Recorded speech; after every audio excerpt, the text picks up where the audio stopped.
We're live. Today I have the honor of interviewing Q Unique. The Brooklyn MC came to fame as part of the supergroup, the Arsonists. After releasing several albums with the group, he's gone on to have a solo career. We're gonna bring him in and talk to him about his career and his new album that he just released called Royal Blood. Let's bring him in. Salute, salute, salute. Salute! It's an honor to have you on the show. Yes, sir. You're such a legendary MC, my bro. I think people don't really even understand how far back your story goes. Rock steady, Yes, sir. and you know everything with the Arsonists. You're so deep in your solo career that people may not even know about the Arsonists. You know what I'm saying? Yeah. So it's truly an honor to have you on the show. I always love to jump right into it, and I want to talk about right out the gate the new album. Yes, sir. Right? Royal Blood. Talk to us about this new project. It starts with about 4 years ago, I hit a crossroad where I wasn't really sure of myself, not as a lyricist, but more like looking at my catalog and what I created as Q Unique, and I kind of like hit a wall business-wise. I wasn't sure. And aside from doing hip hop, I do rock, and I have a band called Stillwell. And I was talking with Fieldy, the bass player who also plays bass for Korn, and I had told him, I was like, "Yo, I think I'm gonna, probably call it a day for Q Unique and just like move in some other direction." And he was the first one that said, "Nah, no, you can't do that. Too many people love you for that.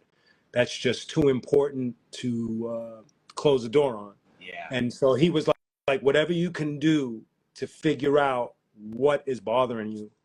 And so what ended up happening was I was looking at my catalog, and what was bothering me was the mess that I had made. It had nothing to do with anybody but me. So I'm gonna get to the albums. So just so you understand the backstory. So many gems. This is the meat. You know what I'm saying? These are the gems. Yes, sir. So I looked at my catalog, and I can see the spots where it was really bothering me. And primarily it was the mixtapes. I, like a lot of other MCs, got caught up in the whole hype of the mixtape era. Yeah. And for me, when I started doing mixtapes at first, it was cool. And then I found myself getting sloppy with what I was putting out there. It was almost like I felt like the mixtape was giving me permission to be sloppy, which is not something that, as a member of the Arsonists, it wasn't our thing to be sloppy. So I called Eclipse, I called Ill Bill, and they pointed me in the direction of Soul Spasm. And so when I spoke to the guys at Soul Spasm, I said, look, I want to be able to release new music, but at the same time, I need to clean up this catalog. It's not sitting right with my soul. So they went in and we adjusted everything, and I ended up doing two separate things, almost like what Nas did, where I'll get to Royal Blood. I had this thing called the 7 series, which Royal Blood is a part of. And then I had my Legacy series, which was me going through those mixtapes and handpicking what I deemed right to re-release and reproduce. The 7 series is where I started the new journey of where I'm at now. So it started with Pound for Pound, and that one is self-produced. And I had the privilege of having my band member, my best friend Fieldy from Korn, play bass on everything on that album. Wow. And my other best friend, Wov from POD, played drums on the first track. But the whole album is produced by me. And it was the kickoff of this thing called the 7 series. The reason why I called it 7 series was two things. I was inspired by what Kanye West did with Pusha T, Nas, and himself, where they released 3 albums, and all 3 albums only had 7 tracks. Yeah. That was the Daytona the Wyoming album. When he was in Wyoming. Yes. So that, like, when I saw that, I saw, like, especially the Pusha T album, which I was really in love with, I saw that Pusha T was able to put a whole lot of dope stuff in 7 songs, and that was it. And he fed the world enough, and I Yeah. love that. He gave the world a good portion. Yeah. But I got deeper with it because you had just mentioned how my legacy is pretty deep, and it is. I'm a member of Rocksteady. I'm a member of the Zulu Nation, so my roots go back. And the number 7 is the God number. Yeah. So that really resonated with me. I wanted to be able to give a salute to that golden era where the Nation of Islam, and everything about that era, the consciousness of that era, the 5%ers, all of that were teaching us how to survive and navigate through a crazier New York at that time. If everybody remembers the crack era, the you New know York what I mean? of the 80s and 90s. Was crazy. So for me, Zulu saved my life. The lessons from the Brand Nubians, the lessons from Tribe Called Quest and Public Enemy and Poor Righteous Teachers and so on and so on. Those KRS-One, and they were teaching us through what KRS said, edutainment. So I wanted to use that number 7 as the God number. And then when I got to Royal Blood, I wanted to work with this producer many know as Jake Palumbo. He worked with a lot of people, Beatminers, KRS, Tame One, a lot of people. And I really dug not just his production, I dug his vibe. He has a very chill vibe. There's like no cause for alarm with this dude. And with Royal Blood, my message was the reason why I picked the name Royal Blood is because what I alluded to. I'm a member of the Rocksteady crew. I'm a member of the Zulu Nation. I worked at Fat Beats. I'm down with the Arsonists. So that's, to a lot of people, that's royalty. So I am of royal blood. You know what I mean? And so I wanted to move with that. And I also hollered at my boy, DJ Presto One, because I'm not I'm not a hip hop cop, but what I saw was hip hop music, rap music has been kind of like moving away from that turntablist aspect. And so I wanted to bring Presto on and give me that, like what EPMD had and what Gangstar had, those cuts on everything. And I just had Presto just cut on everything to a point that some songs, it sounds like he's just straight up cutting up a verse for himself and getting his own props because the dude is nasty. So that was the whole thing behind Royal Blood, was just coming with it and giving you certain things that I believe were just missing at this time. That's the whole backstory. It's so good because what you're telling us, and I think that there's so much beauty in the story because, there's a lot of artists out there. There's so many people, not only like in music or hip hop, but even in business and in all types of art that go through this struggle, this artistic struggle. Yes. So you're a person, man, I don't even know how many albums you have. When you look at mixtapes, Q Unique albums, Stillwell albums, Arsonists, you know what I'm saying? A lot. Nomads, come on. Nomads. You know what I'm saying? Come on. When you go back and look at the amount of creativity you've put out into the universe, and for you to have those creative moments where it's like, I'm at a crossroads, should I keep going? And then how you actually came together and put together an incredibly dope project. And that backstory, this is so valuable for so many people to see that artist struggle, And it is important that people understand that, because even down to like I had mentioned earlier, I was really inspired. Another person that inspired me was Nas, because we all know Nas at one point moved really slow with what he was dropping. And for a while, it felt like a lot of people were kind of like not really paying attention to his movement in full. We all love Nas and we all respect Nas and we all consider him one of the greatest we've ever seen. But, he had a moment, and then for some reason, whatever it was, whether it be the COVID thing that we all went through where he got locked in, but he just he put his foot on the pedal, and all of a sudden he releases 3 King Diseases and 3 Magics, and he's doing masterclass and producing movies, and now he's out with a symphony. And so you kind of like, for me, as somebody that came up during the same era as Nas, it's extremely inspiring to see somebody from my like age group and era group just like get this supercharge and just like, all right, now I'm really going for it. And he did. He put out 6 albums in like 3 years, which Yeah. we all know is unheard of for that dude. So yeah, that's like basically almost, the first era of his discography, from Illmatic up until, all the ones that went together with the album covers. You know what I'm yes, saying? Like the yes. first 4. That whole period of time is like an 8-year period of time. And It's like 4 albums. right. And now he's just like chucking them out, and it was inspiring because for me, not only was he teaming up with a young producer who I think is really dope, Yeah.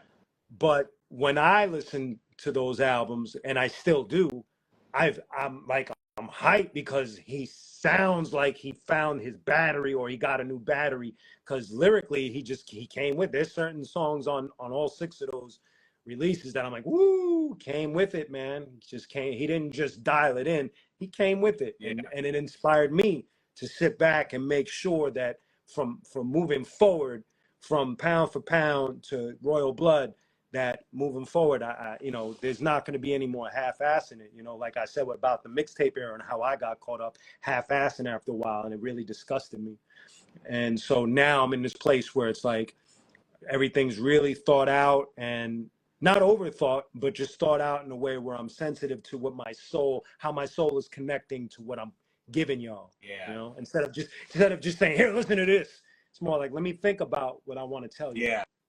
So, what's interesting about an artist like yourself is that in a lot of ways you're also doing it for legacy at this point. yes, Right? Because you've toured the world. You've been signed around the world. yep. Right? Yes. So at this point, when you're adding to that catalog, you're adding to the legacy, and I see the comments showing up, and people are like green grass, and got pyromaniacs. It's like it's such a different eras of your Yes. incredible career, and you're still adding to it, Yes, sir. right? Like on Royal Blood, you're adding to that, but it's very much, and I think that this is what you're talking about, which is like, look, I can't do, just releasing stuff because I can. At this point, it's got to be incredibly high quality. It's got to have a quality to it, so that when people check for me, it's almost like what La Coca Nostra, their motto, a brand you can trust. I'm all with that. I want you to be able to whenever you're scrolling through your whatever streaming services you're using, you're like, oh, Q drops something, I know it's gonna be dope. Because I'm like that, whether it's rock or rap. There are certain artists that I don't care how long they've been in the game, when they drop something, I'm like, I'm gonna listen to that. I have to, because they always come with it. They always come with it. So I want people to feel like that when they come to listen to me. You know what I mean? On Royal Blood, you've got a track called "Don't Want to Wake Up," right? Can you talk to us about that really, really good song? That was me. I came up during the golden era. I was very fortunate to see it with my own eyes instead of like a documentary, which that doesn't take away from it. But I just feel like many of my friends and myself, I feel blessed to have experienced that. It was special. If you were there, it was really special. And it kind of ties into this little thing that I've been doing, where I have this little series that I call I Got a Story to Tell, where I tell people little tidbits of stories of things that I've experienced. And with that song, Don't Want to Wake Up, it's almost like that bittersweet feeling of knowing that I was there for this era and to see what I saw, but also to accept the fact that now it just feels like a dream, because there's no way of us tapping into that. There's no way of going back to that unless gone. You know what I mean? Like, unless you watch the documentary. It's in another era now. Whole nother time, and when people, it's funny because we had this conversation on a small level with the Arsonists, me and Destroy. We were like, when people talk about the Arsonists, they always ask, can we record stuff? And the thing is, for people to understand what makes it difficult to record and capture that was the elements that were around us that made those songs what they were. It's not just us spitting, it's where we lived. It's what Bushwick, Brooklyn looked like at that time, what it felt like, what the rest of New York City felt like, what the vibe was in hip hop, what it was to be a backpack rapper before it became a dirty word. All of these things, all of these factors that matter. And it's the same thing for what that song is. It's like, in order to capture, like when BDP first came out or when Rakim first came out, there's so many things. New York City is such a massive factor in why those rhymes and beats sounded the way they did back then. And now it is moved on. Not to say that today's music isn't any good, because I don't agree with that statement. I feel like that's too general. I feel like there's a lot of rappers that are dropping great things, whether it's from my circle like Vinnie Paz or Ill Bill or Czarface, or even outside. I love Kendrick Lamar. I like Tyler the Creator. I love J. Cole. You know what I mean? And so on and so forth. So it's like, I don't believe that there's whack shit out there. I like just whack shit out there. Right. I know that there is, but there's also great stuff out there. But it just, I guess, it just doesn't compare to seeing that golden era, man.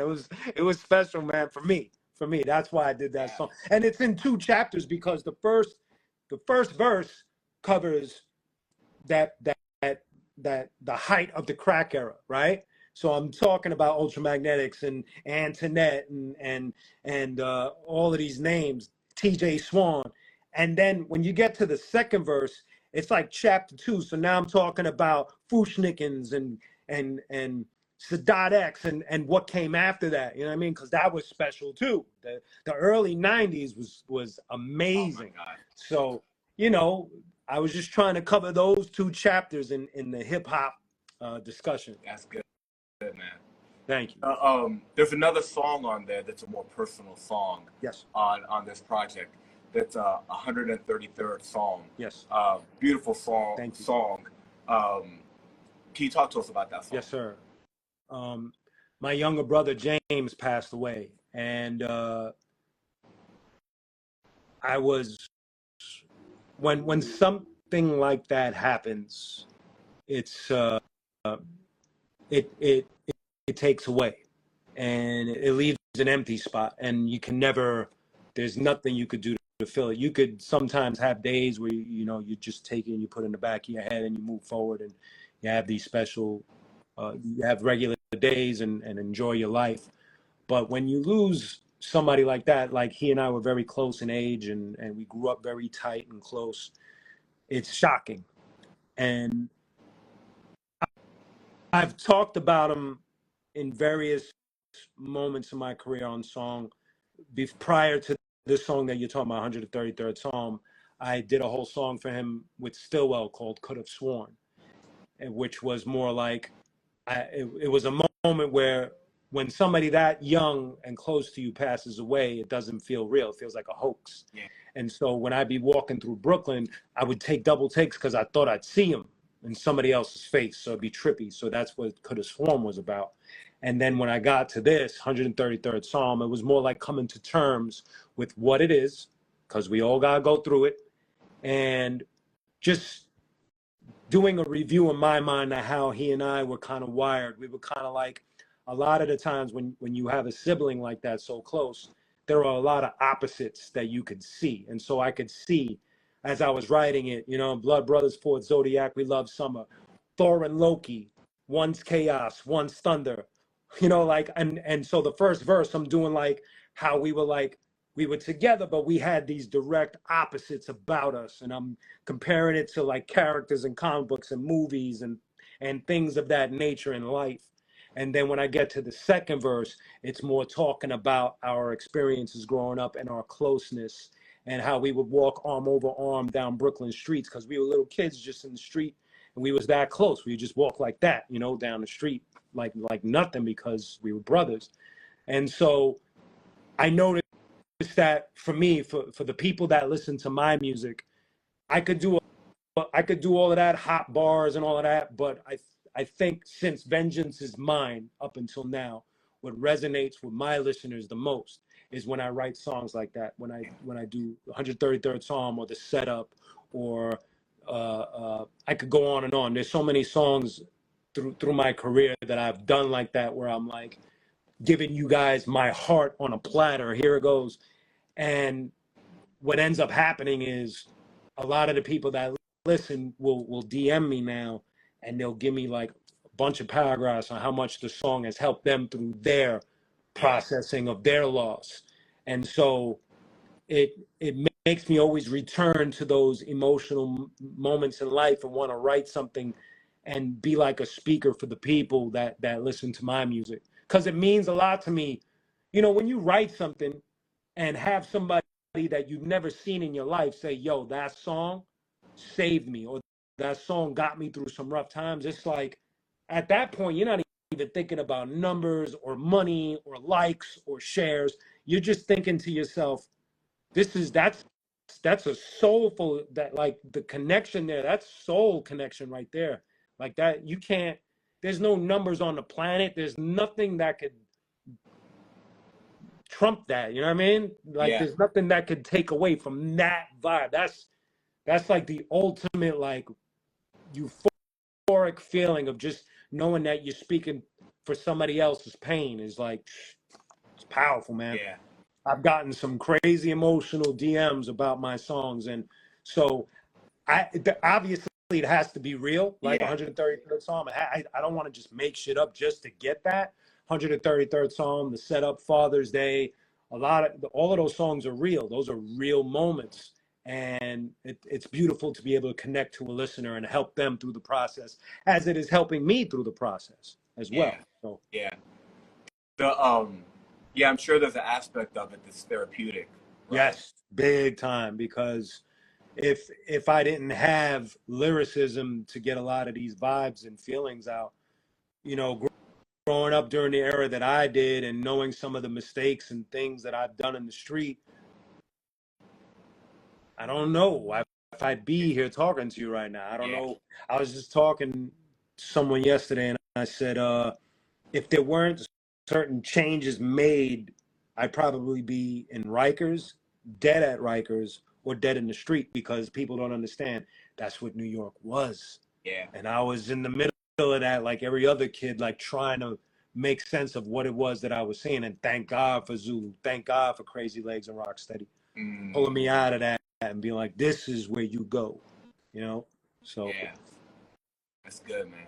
Yes, Thanks sir. for sharing that. And you know, you have a gift, you have an ability to do things with words and express yourself in a way that like a lot of people don't. Yes, sir. Right? So when you're able to take your real life experience, you know, the more human we are, the more commonality we have. Yes, sir. Right? Yeah. So people have gone through stuff, and you know, you take the stuff you've gone through and then you put it in a song, and it's like they can relate to that in such a intimate way. And it's extremely important. I think, to me, ultimately, that's the point of music. Everything else is cool. The club records, the strip hop. I don't know what to. I mean, I have my own thoughts on all of those things. I just feel like music has a way of calming people. So when it depends on how you use it, though.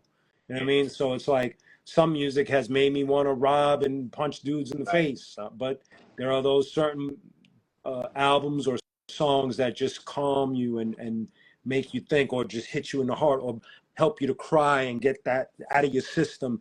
Those are the tracks that I love the most. I guess that's why when it comes to rock, my genre was always grunge, because grunge had a way of tapping into deep emotions through other people's experiences, whether it was Chris Cornell with Soundgarden, or Lane Staley with Alice in Chains, or even Kurt Cobain.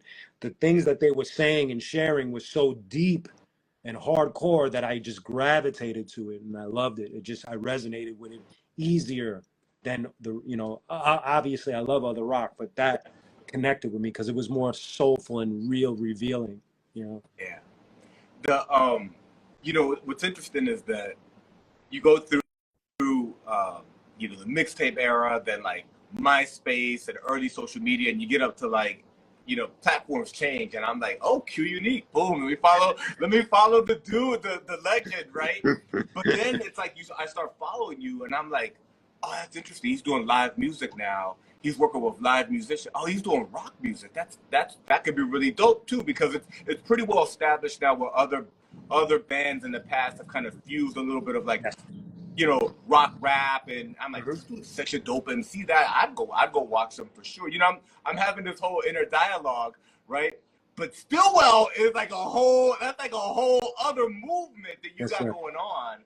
Can you talk to us about your rock You band? know what's crazy is that whenever I tell people how that kicked off, they're like, huh? So the first person who knew the one person that knew me the longest was the first person to approach me and suggest, which is Crazy Legs. And people trip out. They're like, the break dancer? I'm like, Yeah. yeah, because he's known me since I was a kid. So you got to understand, he knew that I was a rock head. He knew that I was a person that just that had that. He knew that I had that in me.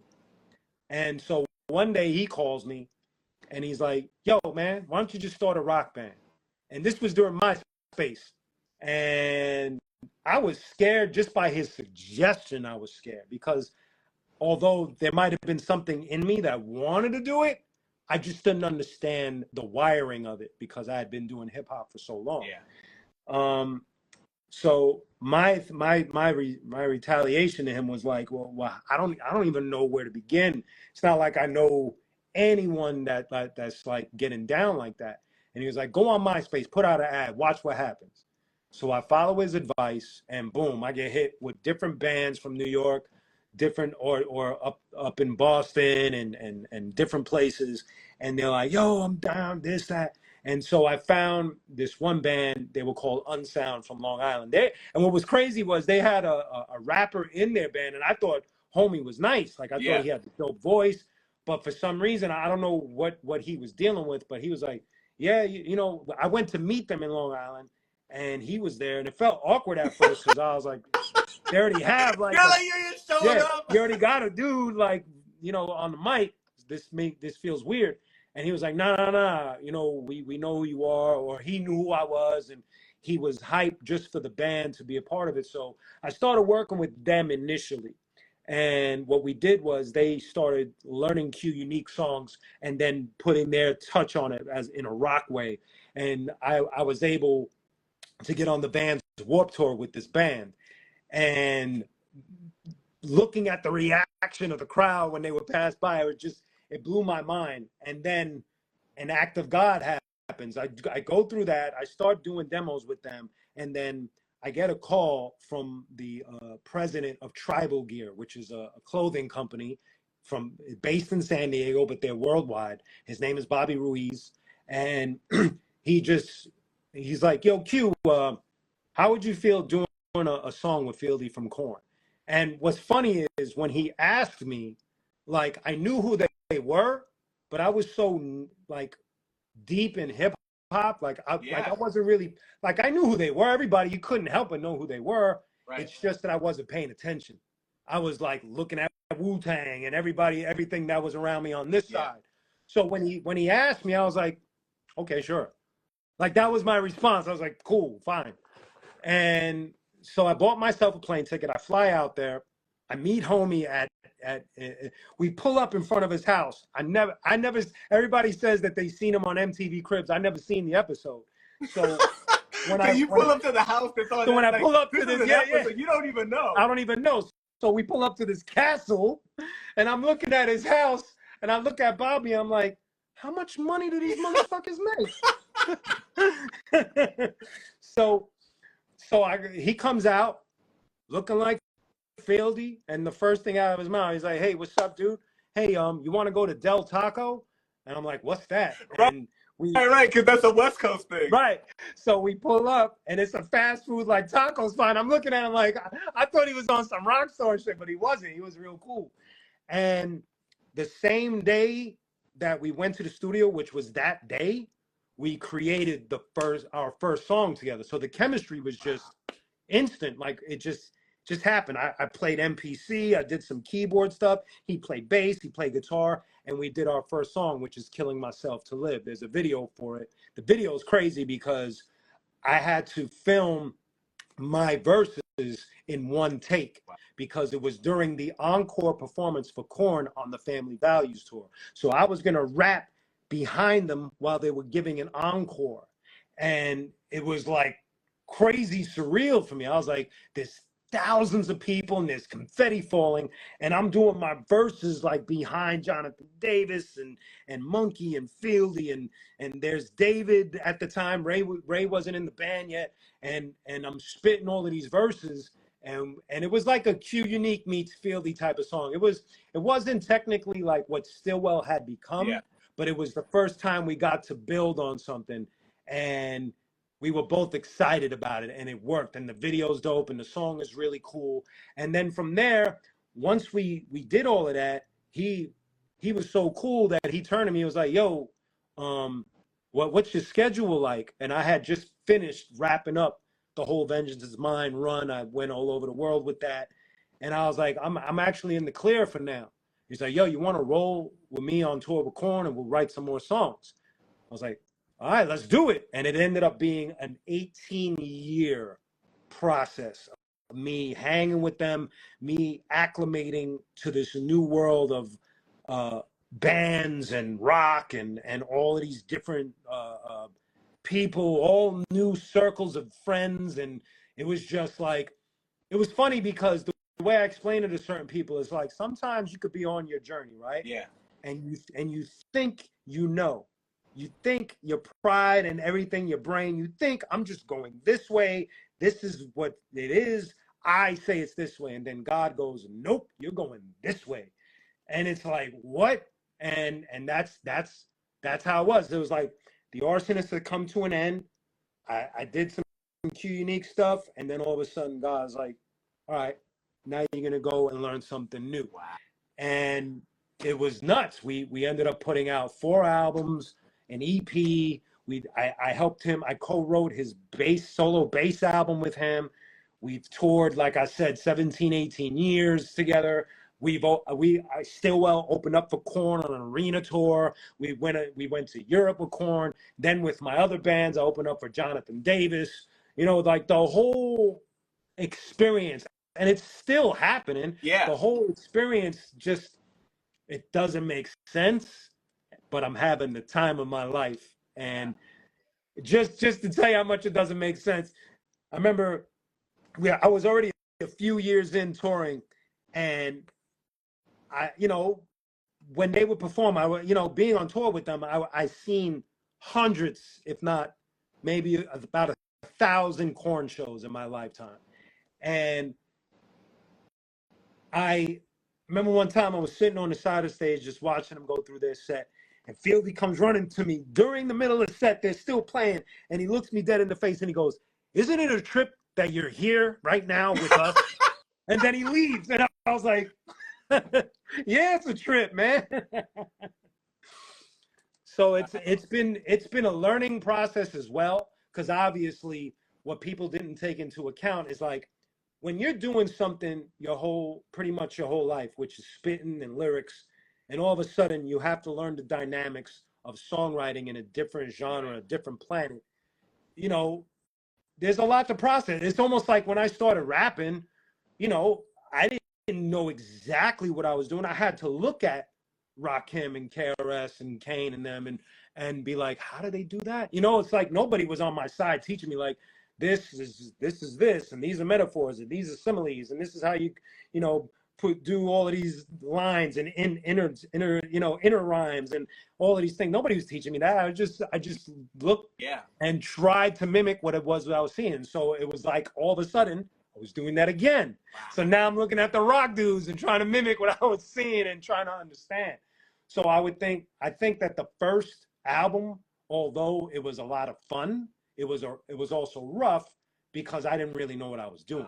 It wasn't until we hit the third album, Supernatural Miracle, that I felt like, okay, now I can cruise in a different lane. Now I feel comfortable. Now I'm feeling good with this now, and so now it's really evolving into things, because I just finished singing for this other project. I have other bands like King's Bounty and Rodimus, and I've sang on other people's projects. So it's morphed into something so beautiful for me that I feel welcomed in the community now, sort of, Yeah. Not, I say that humbly because I know that there are greats and legends, and I never disrespect that no matter what genre it is. So that's where I'm at. Yeah. Man, what a journey that you've been on, and it's so dope to listen to you because you're part of hip hop. You were there in the Bronx when this stuff was happening. Yes, You sir. know, and you come up through the whole. Anybody who knows about hip hop truly deeply knows about the Arsonists. Yes, sir. And how amazing the Arsonists were as a group. The variety of voices and also, like the Latino and Puerto Rican aspect of seeing those people in that era, which Latinos have always been a part of it, but that was big time representation at that moment in time, right? And then to see Q Unique go on and have this career and songs like Green Grass, and you've got dude, when I'm like putting together the promo lead up for the interview and I'm listening to your discography, I'm like, this dude's got so many good songs. I don't even know how to pick a song for the flyer. I don't even I'm having like a hard time to do that. But then to go on this entirely new journey in rock music while still keeping very much your name alive in hip hop, and it's amazing. It's actually an amazing documentary, right? Like this has gotta all be captured. This has all gotta be captured. I know that there's been talks of an Arsonist book, right? There are talks. I know that Swell is the he's the head person on that, because what we do now with Arsonists is we try to spread the love, because it's not what it was anymore. Now it's more of a, I feel like now it's more of a family, and we have these two beautiful albums, and we have some incredible experiences that we got to share, and now it's more of, one member might be putting out shirts and one member might be putting out this, and so now Swell is taking the steering wheel and getting the book out. We all pitched in because we all have photos and our perspective of stories and things like that. So I definitely gave him a ton of photos and wrote a couple of paragraphs on the beginning of how my perspective was coming from the Nomads into the Arsonists, and then Bobito giving us our first single, and then all of a sudden here we are on the world tour, and the whole that chapter of my career is I call that the beautiful chapter. Even though it might have ended the way it did, it was easily, As the World Burns is easily one of the most important albums I've ever done in my life. Yeah. And, not because of my Arsonist brothers, but obviously it's a part of it, but because of how we made people feel. Yeah.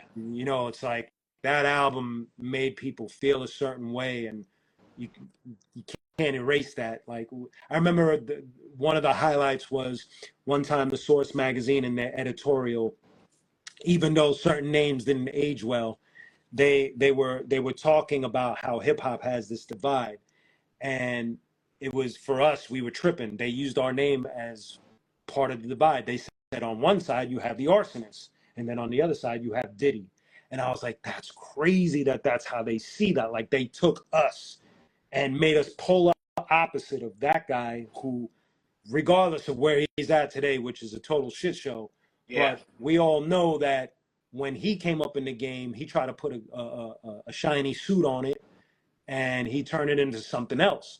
Yeah. And the Arsonists we were the opposite of that, which is fine. I don't even know what to think about what I'm saying. Hip hop got too big. Yeah, hip hop got big like rock music. Yeah. So there's genres. It got big like Hollywood. It got big like Hollywood, in my opinion. That's good. Because when I see somebody getting caught for those kind of mannerisms, that's Hollywood. Yeah. That's a Hollywood. That's been happening in Hollywood for decades, man. So it's like, that's good. Yeah, it's like because rock music, it has its real people. Like I said, I've been invited into the circle, so I've got to sit with these people backstage and watch their mannerisms. And a lot of them are beautiful Yeah. people. A lot of them are more humble than what you see in the video or on stage. They're real chill, and they're a lot more chiller than sometimes than I've been backstage in rap For shows where you're like, I don't know, sure. this shit about to jump off. I don't see. You know what I mean? But you know, and of course, rock definitely has its assholes as well. But you know, yeah, I think what he did and people from his thought process, they just made it Hollywood. Yeah. That's what they did. Yeah. And Hollywood is a dark, messy place if you're not careful. Messy. Telling me. We down the street from it right here. So I'm an East Coast kid out here in LA, So so am I. I can relate. I moved to LA. Yeah. Are you out here in LA? Yes, sir. Oh, I didn't know that. Yes, sir. I moved Whereabouts? here. I moved here 3 years ago. I'm in Venice. Oh, I love Venice. Yeah. So I love Venice. I'm Yeah, digging, I'm downtown LA. That's dope. yes, sir. I'm digging The the whole vibe here. So, that's cool, man. Thank you. You mentioned a couple names, and I think it's important to unpack it for the people who maybe don't know the story. Iconic names, Stretch and Bobbito, right? You know, maybe you could tell us a story about Bushwick Collective into the Arsonists, Stretch Bobbito, and the role Tony Touch plays in that. Yes. It's fascinating. Tony Touch, to me, was initially a member of the Arsonists, but in a more leadership role. And I think for him, it just, I don't want to speak for him, but I think if I had to look at it from try to understand what had happened, I think he kind of looked at it as something that was a little too overwhelming and something that was a little too untamed for what he was trying to achieve. And what he's achieved is incredible. So I think we could have hindered his career, and vice versa. You know what I mean? Because I know he saw certain things in the Arsonists that maybe he probably would have changed. And I know that we were more stubborn to maintain what it was that we had. And so in the beginning, he was definitely really there for us. You know, he helped us get the song Halloween recorded. He was the one that brought the session over to Stretch and Bob. And, you know, it was always all love. And moving forward, he put us all on his mixtapes. And whenever he had radio shows, I know I would go up there. So it's always been love with Tony. It was never like a sour thing. Sure, you bump heads here and there, but I'm really happy for Tony and what his career has become, because he's an ambassador. Yeah.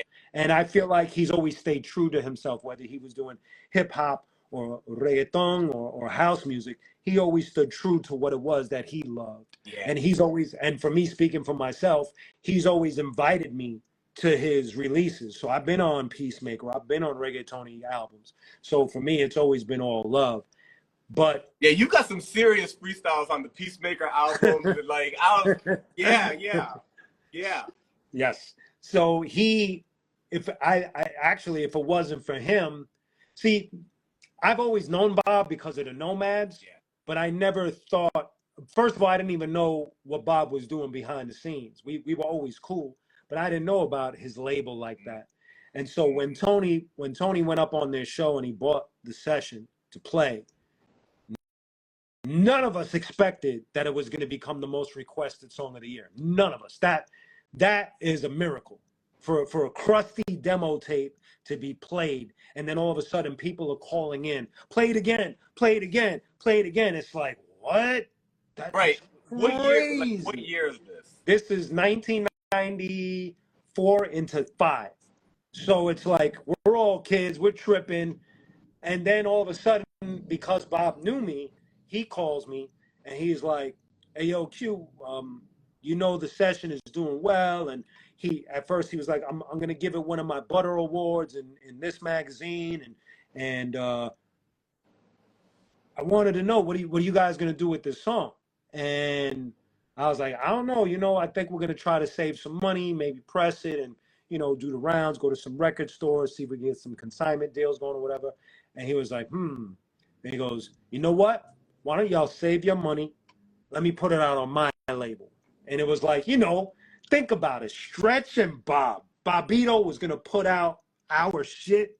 It's like, that's the craziest cosign during that era that you could have, because they ruled that era of hip hop. They made so many legends: Wu-Tang, Nas, Big L, Fat Joe. Like, so many iconic people went to that show to broadcast their shit. So to have Bobito be like, I'm gonna co-sign the Arsonists, I'm gonna put out y'all first. It was like, that was nuts. And then for the second one, MC Search and DJ Eclipse put out Venom and Seed. So that was even crazy. It was like, homie from Third Base is putting out our second single with DJ Mr. Eclipse. Gasface himself is like releasing the second single. Yeah, it's like now we're on and then Bobito puts out the third, and then Matador, the label, we didn't even shop to them. So that's the other miracle. We didn't even know they existed.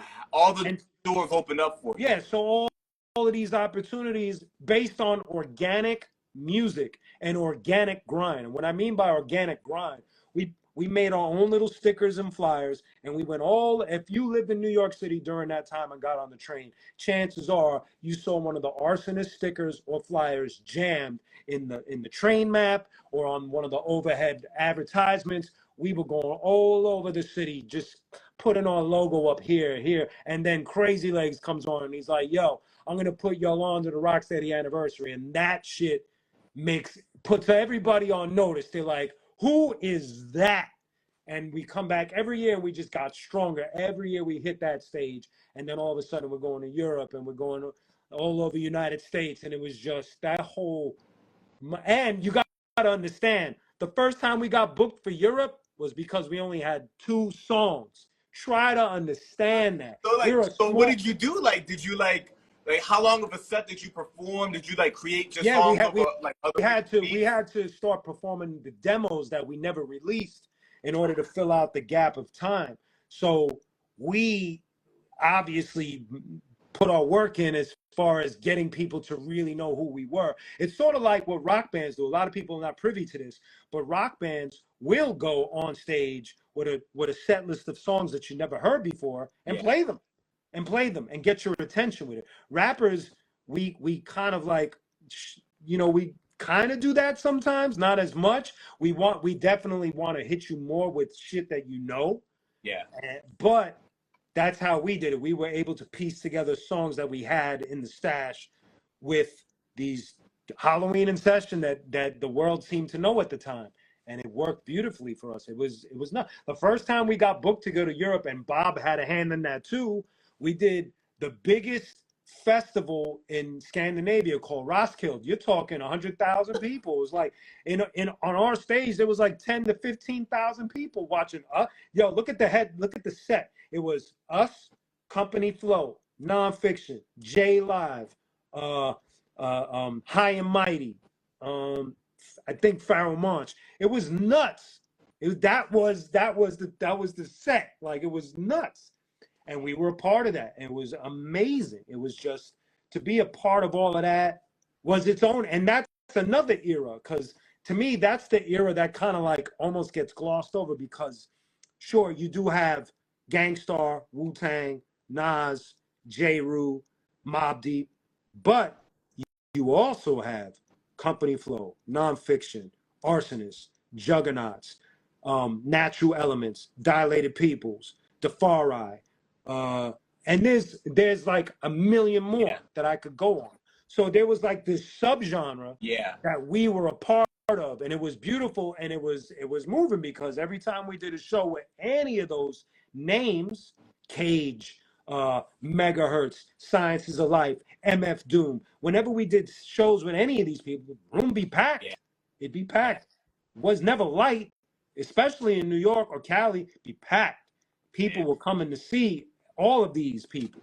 So it was a beautiful subgenre and a beautiful sub-era that I was a part of with the Arsonists. It was beautiful. And I hope to tell that story someday, because me, Bill, Ill Bill from Nonfiction and Mr. Lem from Company Flow have been talking about that. Like, Yeah, yo, we were part of this movement that helped hip hop along in a different in way. a whole And different way. so, we'll see how it all. Yeah, because it's almost like that whole era hip hop had, like that boom bap era. These names that you think of like Gangstar and Wu Tang, those are household names. Yes. There wasn't like you would think about that. You would call that underground hip hop. From a pop music, from a Right. mainstream music perspective, you would call that underground hip hop. But there's an There's a underground. deep underground. There's a deep subterranean. Yes. Right? And that's what Yes. you're talking about. That there was so many legendary acts. Yes. So much talent. MF Doom, that's where he goes from, being KMD down with third base and all of that. Obviously, he goes through some trials, disappears, and then he comes back through that deep underground on Bobbito's label with Arsonists and Cenobites and Megahertz and Sciences of Life and Cage and Yak Balls and all of these dudes that, like, we were all label mates in a way, and there's MF Doom putting out his joints. So people don't understand, like, that movement, it was also as beautiful to me. It's as beautiful as the other eras and genre, the other chapters that I mentioned. And obviously not as strong to me, in my opinion, as the golden era, because the golden era to me is the foundation for the whole shit. You can't, I don't think things move without KRS, Kane, Rakim, and Cool G Rap. Yeah. That's Mount Rushmore to me. Yeah. To me. You know what I mean? So that's good, man. And Matador was like a rock label, right? Indie rock. And we were the first rap around. Yes. Came back around. Isn't that crazy? It was almost like, and it was funny because while I was there, I got to see Pavement and John Spencer's Blues, all of these really big bands that might not be commercially like successful, but they were big in a sense of they toured the entire planet. They had great lives, and sometimes we would do shows with these bands. And for me, it was educational because I was there watching and absorbing, and I didn't even realize that it was starting to feed. And so by the time I first did the band's Warped Tour, I went on there with Nonfiction as like the Capadonna of Nonfiction. And as we're doing it, I'm watching, because the band's Warped Tour is a punk rock tour. And so we're in the middle on a hip hop tent doing hip hop, real hip hop, but we're surrounded by hundreds of punk rock bands. Yeah. So I'm like peeping. Now I'm really paying attention, and I'm like, what is this? Like, look at the way the crowd's reacting. Look at the emotion these people are showing with their instruments, and then I get invited by Lords of Brooklyn to perform the first time with a band, and it just hooked me. So by the time Crazy Legs hits me with that whole start your own band thing, I'm already hooked into the idea. I'm just scared, but I'm hooked. Yeah. I'm like, because I know what that shit feels like. It was dope, Yeah. I've always felt that there's I don't know what you would call it, like a connection, like almost like a parallel universe line between punk music specifically and hip hop. Just this adversity that it was born out of, the do-it-yourself nature. We're not going to ask permission, right? It has, there's something going on there that they're completely different genres of music, but there's an ethos that it shares, right? Which is fascinating to me.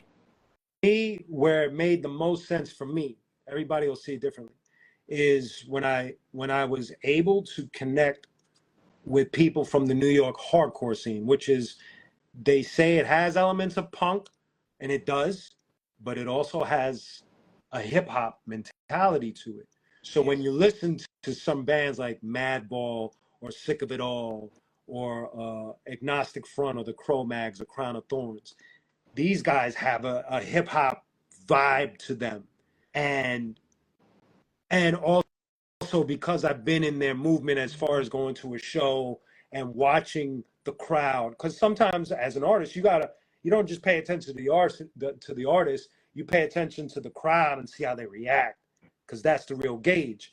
And so when I'm watching how these crowds flip out for these bands. It reminded me of how with Arsonists or Nonfiction would get their audience to move and lose their minds and really connect with the band, and watching these bands live that do-it-yourself vibe, just like the Arsonists and Nonfiction and Company Flow and all the other groups that did it. We did it with our own hands. It's called indie music for a reason. And so New York hardcore has those same elements, that street element to it and that do-it-yourself element to it. It's really dope. It's really dope. Terrorist One is on like a Sick of It All album. So it's like he already saw the connection and went for it. You know what I mean? Yeah. So but he's been sampling rock. Yeah. He's been From the beginning. From the beginning. From the beginning. From the beginning. From the very beginning. Yes, sir.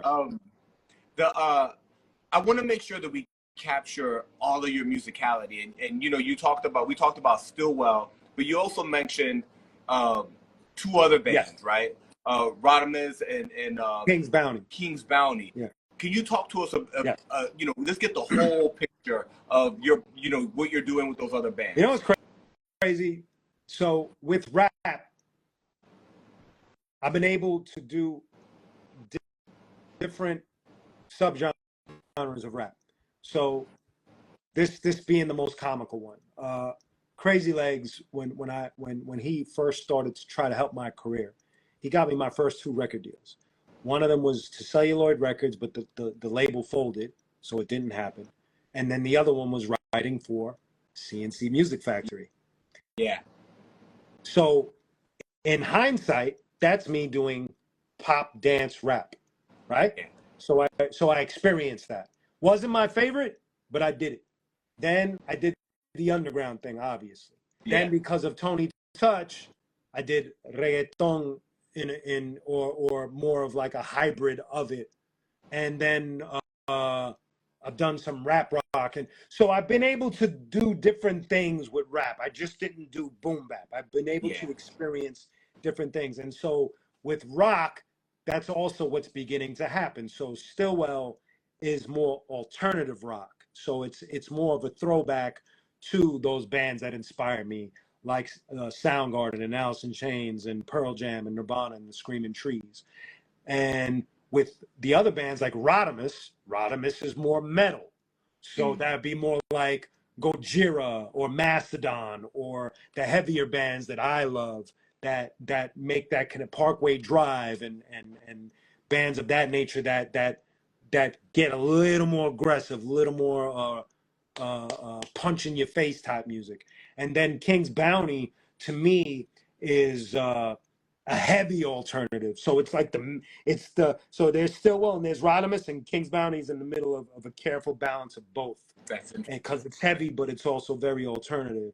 And so these bands have offered me to be able to live differently per each project. And now I'm working on a 4th one that doesn't have a band name, but it's something that I'm really happy with. The guitar player's name is Scott Kraline, and we put together some amazing music, and we're working with a producer named his nickname is Scoob. He used to play for the Nixons, and Ray Luzier from Korn played some drums on it. So it's like the whole project is just amazing. And it's different from the other 3. So rock is allowing me to morph into these different vibes, and that's what I want to bring to my hip hop side. When I said I hit that crossroad, not only do I want to solidify, like you said it perfectly, solidify my legacy. Yeah. But now it's time for me to try different things, not in a way where you're like, is Q gonna start doing mumble rap and trap? No, that's not what I mean. Right. It's just trying to broaden my sound, because I've done boom bap. I've done it for a very long time, and I love it. Yeah. But there are other sounds and lanes that I'd love to give a shot and still be me. Look, when I did it with, like, when Tony Touch brought me on Reggaetoni and I did that song with Pitbull, yeah, I went for it. I was still me at that, the person that was me at that time. Yeah. I went for it on a beat that I'm spinning on, you would have never have found that on an older Q Unique Yeah. project.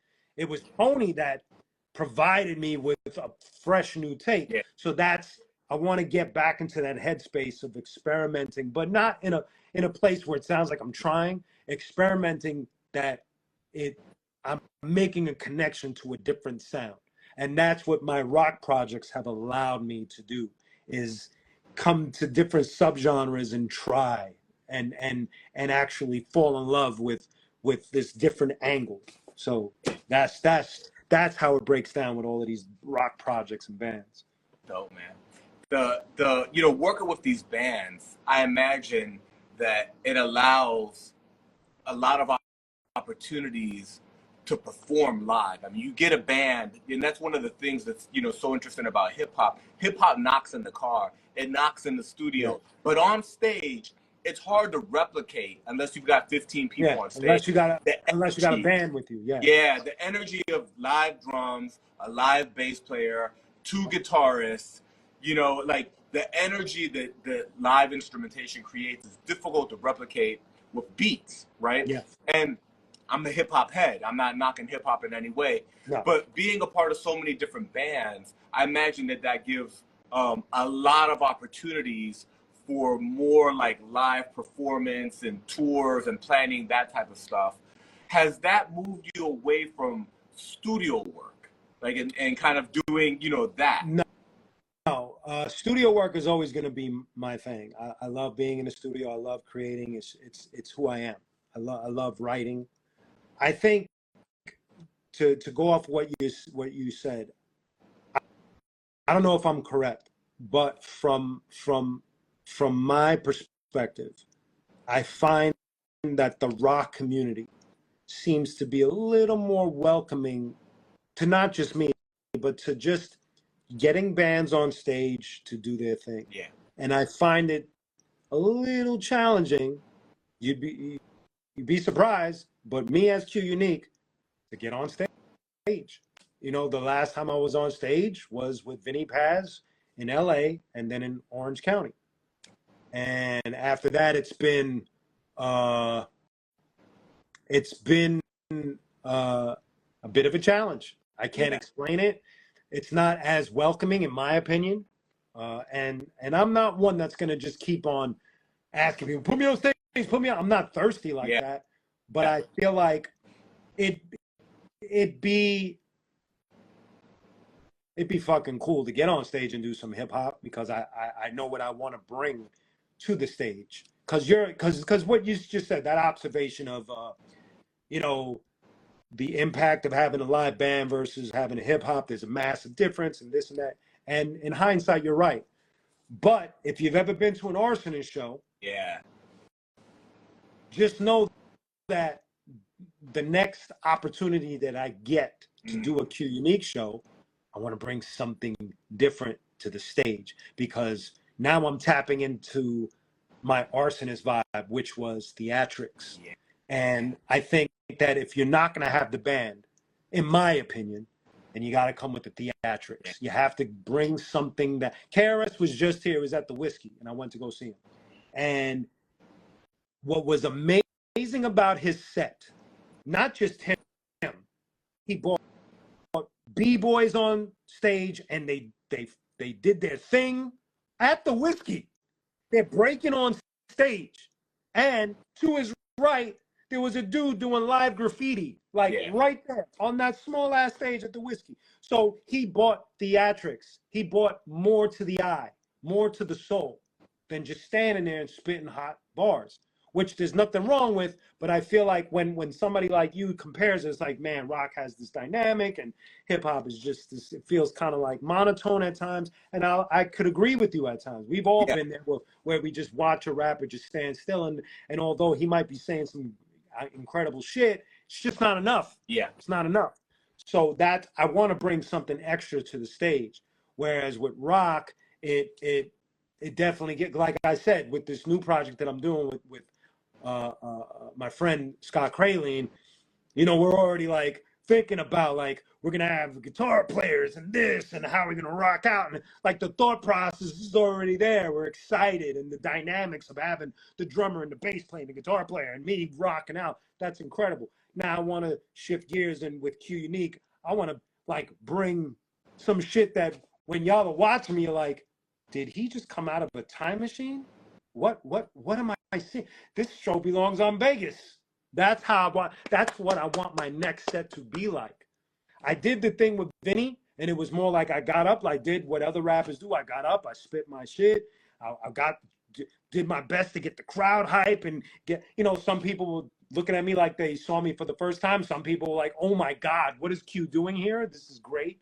So it was dope. But now that I got the feel for it, it's like now I want to bring shit because I have songs that are like that. I have Rhyme Time Travel. I have Language Arts. I have Great Rap. Rhyme Time Travel. Right. So, and that song was written for a play that I was doing with Rocksteady off Broadway. People don't even know that I got to do a clip on that. And I'm going to say it here for the first time. When I wrote that song, it wasn't even an Arsonist song. I was doing an off-Broadway play with the Rocksteady crew, right?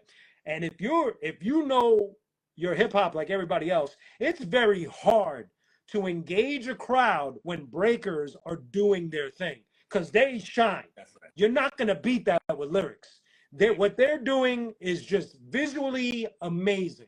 You're not going to just come and wow people with 16 bars after some dude is spinning on his head and doing some crazy shit. You're not going to steal their light. It's not going to work. So when they brought me on, at first I was doing my little rhymes and stuff, and then I thought to myself, I was like, how am I going to compete with b-boys? Man, this shit is hard. These guys are flipping and boogieing and doing they're wearing matching outfits and coming up with theme pieces. It was nuts.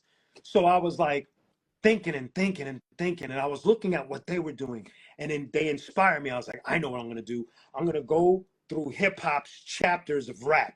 I'm going to go from 78, 79 to 87, 86, 87, and then I'm going to bring it up to date. And then my full imagination was to be able to change costumes. So at first I was going to get on with the La Tigra and Lee's and my Kango and have my silver chain, and that was 78, 79. And then when I came back, I wanted to come back with a Dapper Dan like suit with the Gucci, the puffy thing and all of that, and people could trip out. And then when I come back, I'm with the backpack. And I didn't get to bring that to life until I did it live again on Summer Stage. I did it with the outfits, and everybody was tripping. I even did a Kid and Play dance routine with Destroy and on the Golden Era part, and made people trip out because it's a theater. It was meant for theater. I wrote it for a theater piece. So now if I get the opportunity to do a Q Unique show, I'm going in with the mindset of I need to bring Rhyme Time Travel to life. I need to bring Language Arts to life. I need to bring this song to life, this song to life. The one you mentioned, Don't Want to Wake Up, I got to bring that song to life using visual aids and all of that. So as you can see, I'm already fired up to do it. I love it, man. Yeah, so that's where I'm at.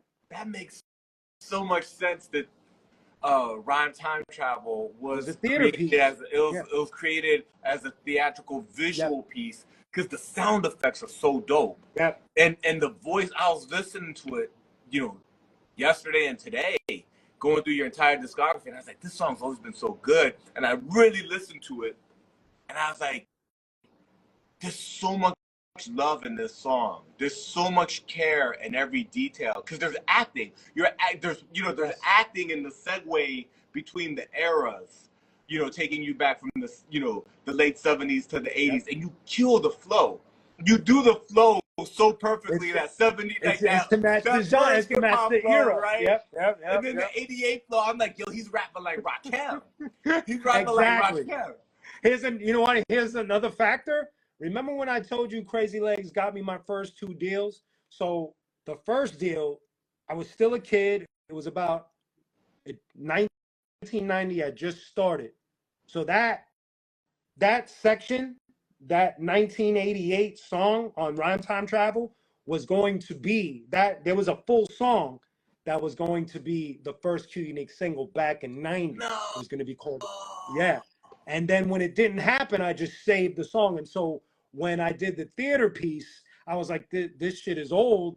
I could just use it as the 88 because it matches what I was mimicking. So crazy. A lot of little wiring bits and pieces, That's man. so crazy. Because that's like an unreleased hit.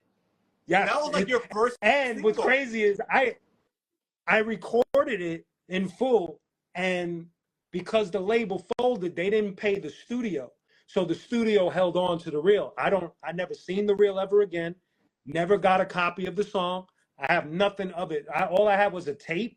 And so when I had to do it for the Arsonist, when I finally realized, I was like, okay, the Broadway play is done. I want to do something unique for the Arsonist. So I took the theater piece, turned it into the song. I had to listen to the tape, reproduce the song again, and put it in sequence for the rhyme time travel. It all worked out lovely. That song is so dope because it's like almost like when somebody cooks something and there's so many steps to it. They marinated the meat and they did all these special sauces and everything. Yep. That song's really kind of like layers and layers. Yes, sir. Of magnificent creativity. Yeah. And I produced the whole thing. So it's like You during produced that Arsonist, during the Arsonist time, we were in-house. So Destroy would produce some tracks, freestyle, and myself. So there was no outsiders. We were very like focused on our sound, our vibe, our words, and we kept it that way for both albums. I mean, the second album we had two special guests. We had DJ Doom produced the track, and Psycho Les from the Beatnuts produced the track. But that whole Arsonist vibe was our sound, our words, you know? So that's dope. That was the deal with That's that. so good. I wanted to ask, you know, as we start to wrap up, yes, sir. Being that you're out here in LA now, close to the whole movie scene, Yep. when you first got signed and you were working with a CNC Music Factory, that short part of your career actually wound up having a song out the gate in a very famous movie. Right? It's like you have, you know, your doors have opened, my bro. Yeah. Right? So first of all, the fact that you were with CNC Music Factory is amazing because, you know, whether people are a fan of their music or not, they're a multi-platinum selling group that anybody who likes music has heard of them. And then the movie Buffy the Vampire Slayer went on to be a cult classic. A spin-off TV show, and you know, nuts. And your song plays at the beginning of that movie, right? The first voice you hear is mine. How that came together, and you know, would you score? Would you know, have you thought about getting involved in you know, that type of stuff now that you're out here in LA? When it comes to film and theater, I'd love to be a part of it in any aspect, from acting, because obviously I have the experience of doing not just the off-Broadway plays that I've done with Rocksteady. I've done smaller plays off-Broadway. I've done commercial work. I've done movies that have been straight to DVD, always playing the thug roles, but it is what it is. And film is a medium that I love to get into, not to be famous, if you can understand what I mean. It's the same mentality of whether it's me writing something or looking at somebody's work that has something to it and helping them bring this piece of work to reality and to do it justice, whether it's musically, whether it's acting, whether it's whatever, to whatever capacity. Because sure, we have the big blockbuster Disney type movies, and those are cool, but because of the type of musician that I am, I tend to lean more towards the well-acted, well-written. Well, today they're series, you know, whether it's currently, I don't know, The Bear, or not too far ago, Griselda, or Narcos, or anything that just is Snowfall, anything that's just really well thought out, well written, well acted, and has you know, no strings attached as far as special effects and things to wow you and, you know, sell popcorn. which is that's cool too. I don't have a hate towards it. Yeah. I guess I have more of an affection for people taking their craft to Yeah. that level where you're The just like, craft. whoa, man. Yeah, you know, like, wow, that dude just acted, or that girl just acted the shit out of that role. You know what I mean? Yeah. I'm convinced, you know. Yeah. So Now that'd be good. I could totally see you doing that. yeah, man, And the it'd be great. and scoring. I mean, would you like to do that also? Yeah, Because now it's beyond yeah. hip hop. Right now it's like rock, multiple genres. I would love to. I mean, with the last project that I mentioned, the one with Scott and Scoob and Ray, you know, one of the thoughts that we had was, well, they started it, and then when they said it, they convinced me. It was like, man, we got songs that'd be great for movies, which I'm sure a lot of musicians think the same way, and they're probably right. I'm not doubting anybody's ability, but they definitely were like, man, these songs would be great for these kind of movies, this, that, and the third. So definitely get your wheels turning, because I've been fortunate to have, you know, the Buffy the Vampire Slayer, and then the Arsonists. We had one of our songs in a movie called Restaurant. Then we had another song in a movie called Empire with John Leguizamo. You know, so we've been really, and then Q Unique, I have a song called Dollar Bill, which was in the Marvel series Runaways, I think it's called, or I think that's the name of the series. So I've been fortunate that my songs have been in certain nice, cool little spots, and that, you know, for any musician, that's like a goal now, is to get your shit in a sporting event or a movie or a TV series or something of that nature, because you just want a bigger platform. On Yeah. top of the fact you want your music to connect to the scene. You know what I Yeah. mean? When your music can connect to the scene, it's like, that's dope, man. Yeah. So That's good, bro. That's good. My bro, yes, it's sir. been an honor to have you on the show. We talked about the new album, Royal Blood, available on all digital streaming platforms. Worldwide. It's worldwide.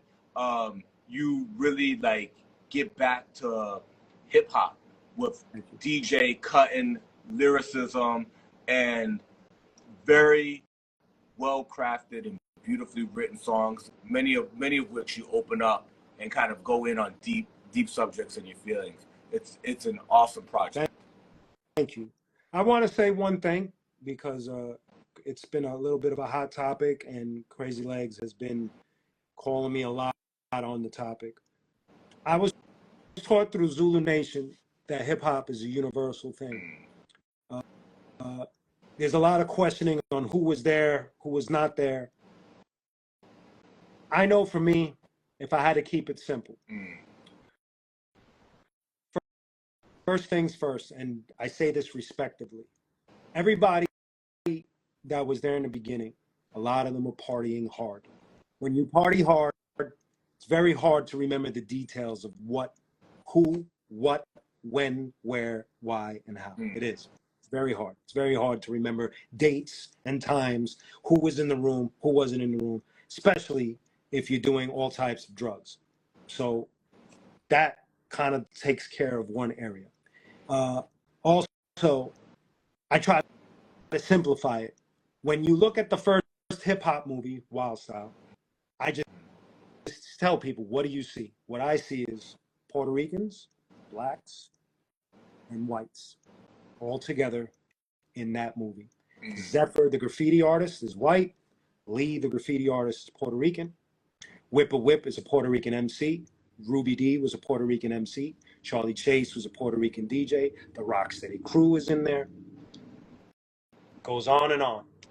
And so I'm not here to argue with anybody. I just know what I saw when I was with my grandmother in the Bronx. I know what I saw with my own eyes. I know who was there. And to me, when I became a member of Zulu, I was taught it was universal. And that's what it was about. And I know people are afraid to say his name, but you can't talk history without asking Bambaataa. I know he's accused of doing some really, really fucked up things. I don't condone that. I don't. Yeah. But I still spend money that has slave owners' faces on it. So if that's the case, in my opinion, you cannot talk hip hop history, and I'm getting emotional, without Bambaata's input. You can't. You just can't. I got my Zulu lessons straight from Bambaata, straight from that man. I didn't know what he was doing behind the scenes, and that's between him and God. I don't condone none of that shit from nobody. I don't care who you are. I'm not co-signing him. But you can't talk the history of this shit without that man's input. Period. Period. And I know that in Zulu, it was all races. Zulu was a worldwide thing. That's what Bam did. He brought us all together and slapped the label hip hop on it. Anything before that is what it was. Everybody afraid to say his name. I know Bones Malone, the legendary journalist, hip hop journalist. He put the seed in my mind. He said, "I don't condone what Bambaataa did. I never will. But you can never diminish his input in this culture. Period. You can't. You can't erase it. You could pretend. You could bypass it, but you can't. His input is so impactful. It brought us all together, and he saved a lot of lives. He fucked up, but the Zulu lessons and what we were being taught saved a lot of kids in the street. It's a really sick, twisted thing, and it's hard to put into words. It's hard to express this shit because it hurts. But you've seen a lot of wild shit being said, and people trying to erase certain people out of their history, and it's not cool because we Puerto Ricans didn't do anything. We didn't take. We didn't steal. We were just there. Contributed. If you think of the Bronx, you know what it looked like in the 80s. You know what that shit looked like.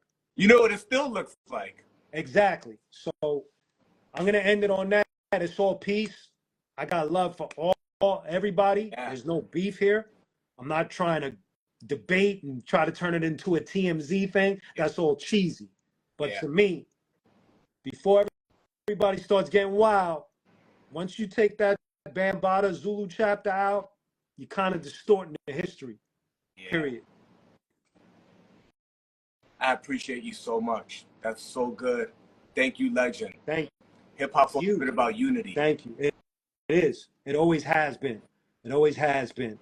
I know I went to Zulu meetings. I've seen every race there. I've been to Japan, watched Japanese b-boys, Zulu members, MCs.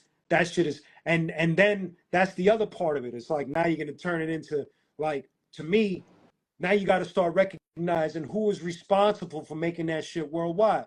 Because for every Crazy Legs or Bam or Rakim that's here, there's one in Japan, there's one in England, there's one in Russia, there's one in India, there's one in South America, there's one in Ireland, there's one in France, there's one in Scandinavia. There's always that key person that's so important that we don't know, or we're forgetting, or they're not being recognized. So you can't just try to narrow it down for your own little shit post or trying to get likes and people's eyes on you. Don't do that. This is too sacred. Hip hop, just like rock, is a very sacred thing. You can't distort the history. When it comes to rock, they know that rock and roll comes from blacks, the black people. They know that. They know that. And then they move forward with the history, and then it becomes Ozzy Osbourne and Deep Purple and Black Sabbath and Led Zeppelin, and all of those bands still get respect to this day. Regardless of their hijinks, regardless of their drug abuse and their chaos and whatever the shit that they did behind the scenes, because they're not innocent either. Those bands that I'm mentioning, they don't have a clean record. They were wild. We're flawed as humans. Yeah, we're flawed as humans. So all I'm saying is, you can't talk hip hop history without Zulu's input. And then when you go into Zulu's input, you know it's the universal Zulu nation. Universal Zulu nation. Period. And I was taught that we all come together, peace, unity, love, and having fun. That was the mantra. That was the deal. Period. Thank you, legend. Appreciate you so much, my bro. Peace. New album, yes, Royal sir. Blood. Royal Blood. Blood available everywhere. Yes, sir. Thank you. Peace out to Sean Price. Thank you, brother. Salute. I'll be with you soon. Have a good week. Have a good weekend and good week. You too, my bro. Peace. Peace.